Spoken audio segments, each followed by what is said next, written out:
Asia মহাদেশের ভেতরে যেই আমের জন্য বিখ্যাত, সেই আম উৎপাদন হয় আপনাদের চাঁপাইনবাবগঞ্জ জেলায়।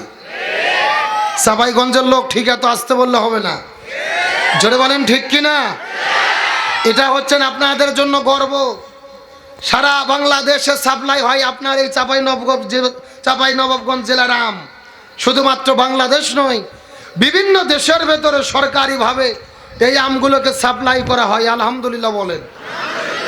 এবং এই চাঁপাইয়ের আম যত সুস্বাদু, যত পুষ্টিকর, এমন পুষ্টিকর সুস্বাদু আম পৃথিবীর কোথাও। একদিকে আপনাদের আম বিখ্যাত, আবার অন্যদিকে চাঁপাইনবাবগঞ্জের আর একটা জিনিস বিখ্যাত আছে, যার নাম হলো কালাই রুটি। কতক্ষণ ঠিক কিনা? দেখেন, আমার আগে কিন্তু ছোট বাচ্চা বলে ফেলছে। আপনাদের চাঁপাইয়ে যেই কালাই রুটি পাওয়া যায় বাংলাদেশের কোথাও।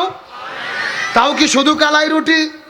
কালাই রুটির সাথে সেই মরিচ দিয়ে বেগুনি ভর্তা, আবার সেই ধনেপাতা ভর্তা, সরিষার তেল দিয়ে আর পেঁয়াজ কুচি করে আর বেগুন দিয়ে যেই ভর্তা বানায়, যেরকম ঝাল তেরকম স্বাদ। কতক্ষণ ঠিক কিনা? মানে ঝালেও মজা, স্বাদেও মজা। এই বিশ্ববিখ্যাত খাবারে আপনারা বিখ্যাত চাঁপাইনবাবগঞ্জ জেলা। বিভিন্ন কারণে আপনাদের জেলা বিভিন্ন দিকে বিখ্যাত।